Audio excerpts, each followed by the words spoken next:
With that, let's go 3 and out. John and Chris back with us. Chris, we'll start with you. What do you make of Harbaugh being the Giants' #1 target? I mean, it makes plenty of sense. I think it's the reason why so many teams are after him. And you can't argue with the resume, the track record of success. I mean, sure, when a coach gets fired, you can point and poke some holes and things that happened along the way. But there's a lot to like here. And it's more obviously the czar, the CEO style rather than one specific side of the ball. We know his background before he became a head coach was in special teams. So I'm all for going all in to bring him in, but I do want to know who the offensive coordinator is going to be working alongside Jackson Dart. Is it going to be Todd Monken like they had in Baltimore? Is it going to be someone else? But if Harbaugh is the guy that they do end up landing, and I'm all for that happening, it's got to be with the right pairing offensively because Jackson Dart is the future of the Giants. It sounds like Monken would be the guy if he got the job. He wants to bring them with him, according to a lot of different reports.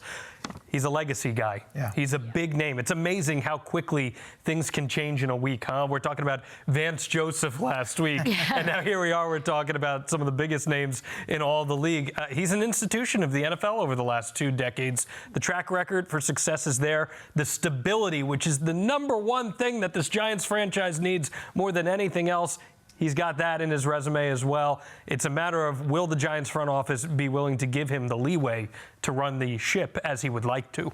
Listen, if Harbaugh wants to come to New York, I would say do whatever you want, take everything. The Giants fans probably are saying the same thing. Connor also reported Kevin Stefanski checks in right behind Harbaugh in the Giants pecking order. Stefanski already interviewed with the Giants, did the same with the Ravens on Friday. John, would you be just as confident in Stefanski as the head coach rather than Harbaugh? Not just as confident, because I think it's apples to oranges in terms of success. But Stefanski, known for his leadership, known for his poise, known for his offensive schemes, all things that the Giants, by the way, need, if you haven't realized, over the past few years, especially when you have a young quarterback under center.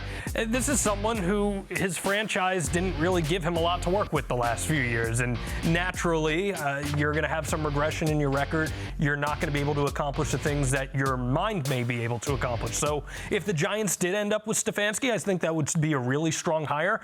Ultimately, CeeLo, if the Giants can squeak away with one of these guys, that's in their best position they've been in some time. It's not just as confident. There's a reason he's a step below because he hasn't had the time to accomplish what John Harbaugh does. I got to be honest, when I first heard him connected with the Giants, I was like, really? A Browns cast off? But you're right. The more you think about it and consider the surroundings, the struggles and the challenges that organization has faced for a while, and I know it wasn't great the last few years, and it was 4 losing seasons out of his time there, but a couple Coach of the Year awards mixed in and that offensive background. I touched on with Harbaugh, I want that OC to be the right guy to work with Jackson Dart. Kevin Stefanski checks that off on his own. And I think his track record for success when he has that stability and a franchise-type quarterback that he can trust and build with, who's healthy, who's on the field, who's dependable. Deshaun Watson was not that in Cleveland. That was a complete disaster. So I think that this dynamic here with the Giants for Stefanski would probably lend more to the successful side that we saw of him in Cleveland rather than the side that struggled mightily. All right, let's talk about another team that kind of needs a lot of help. That's the Jets. They have the #2 pick in this year's draft.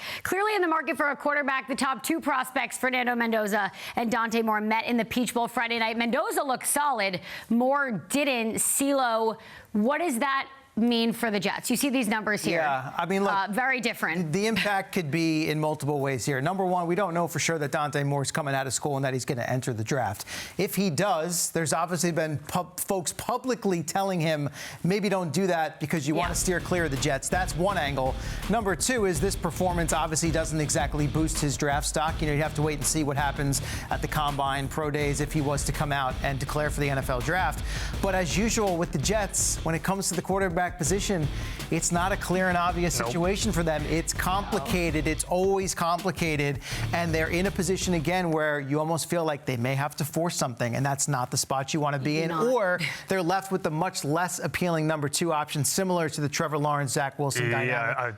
We've got a long way to go. I didn't want to say the Zach Wilson name, but Wilson almost came out of my mouth, There's a long way to go in the process, and there's things that still need to be learned. But as it stands maybe they wanted to see this. Maybe this was good for them to see. Maybe they did. I think the Jets will probably be in a position where they ultimately re-engage with a veteran quarterback on the market again. And Justin Fields it didn't work with, but Kirk Cousins should be out there. And if you're willing to take a guy like him for a year, that's not the worst thing in the world as you stabilize everything around him.